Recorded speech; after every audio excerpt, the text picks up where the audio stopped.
And welcome to a all new California Guy video with your boy California Guy. What's up, everybody, and welcome to this video. This video is entitled "The Chicago Violence 2016." So I was looking at the stats to the killings in Chicago, and I believe it was 762 killings in Chicago. Now I've been hearing a lot of coons and white people say, "See here, look at Chicago and Chirac and all that stuff there." And people fail to forget that there's a way to stop the Chicago violence and ending the violence in Chicago. The way to end violence in Chicago is if they have a strong economic plan going on in Chicago. That's one way of eliminating the violence in the poor neighborhoods. When you have black people, you have those kind of murders happening. It's from gang violence and drugs.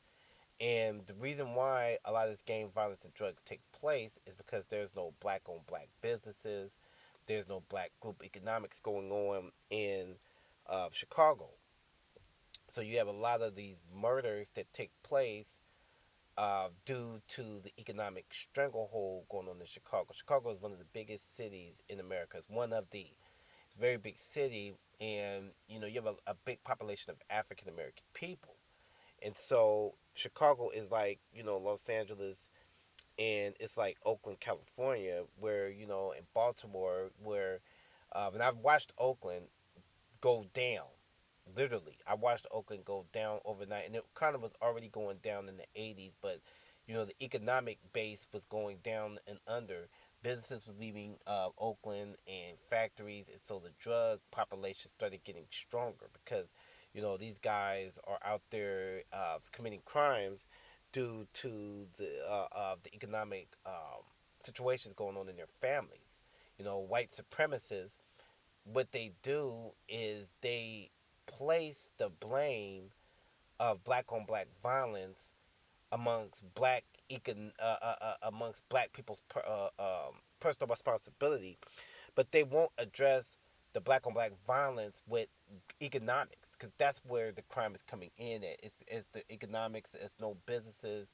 It's no money flourishing through there. No good schools that's out there. So when we see places like Chicago with their violence, and it's not as bad as what people think. And one thing I agree with Tariq Nasheed on is that the black on black violence in Chicago is in neighborhoods and is due to jobs instability. A lot of these coons out here, they blame the black. They say, "What about black on black violence?" without offering any major solutions to black on black violence. You never hear a coon talk about economics in the black community where they could provide jobs to these African American young men and females that are in gangs or who start off small. These African American young people need better examples. These African American young people needs the music to stop in their community, the hip hop and empires. So a lot of the violence goes on primarily due to economics. That's where in white supremacists, what they do is they place these blacks into smaller areas, like we are compressed mice. So when they place us into these communities, we tend to do more violent stuff, more violent shit to ourselves. There's no good stores to go eat at. There's no good places to go work at. And if they do have jobs, they're very minute of jobs. They give money and cash and resources to Asian people and Arabs to open up businesses in the black community and make money off of Negroes, whereas we're wandering around trying to sell dope in these areas, and we kill ourselves due to being placed in these uh, poor areas. They're placing blacks into very poor neighborhoods and poor areas, and it's like that all over the U.S. It's a trend that's going on. Again, it happened in Oakland. my home city.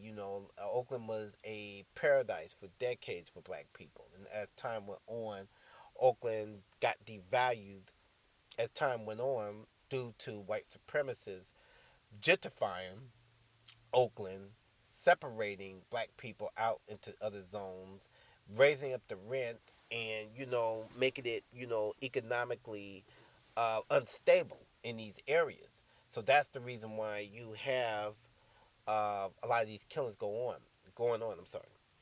Uh, Black people gotta stop, and coons gotta stop jumping on the fact about the black on black violence and find out the origins of why black people are killing each other, and that's due to being placed in these neighborhoods, and it's not as big as what people think in Chicago. Chicago, the violence in Chicago is, again, it's in little neighborhoods. That's where you're getting all these killings. It's not all over the whole city, as the media is trying to make it out to be. But what white supremacists is trying to do is they're trying to place the blame on black violence as if it's the whole city, because then that terror goes through people that blacks are real violent all over the nation, and all black people do is sit around selling dope and be in gangs, and they like to murder one another when it's not true. These black it's a reason why these black individuals are committing crimes, and that's due to no group economics, that's due to no jobs in the areas, that's due to no good schoolings in the area. You got teachers telling black kids that they're not shit.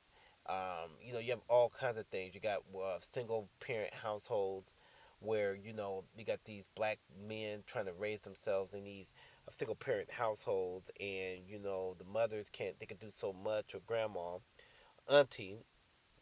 So you got these different things going on up in those communities. But if we pull our resources together, and we can start to get these grants and loans into the black communities, and we can start black owned businesses like banks and insurance companies, put things like that into the black community again, the violence would be clamped down a lot more.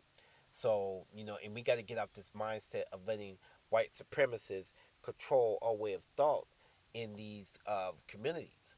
So, like and share this video, people. I thought I would say that. I got some more videos coming on demand shortly. Peace out.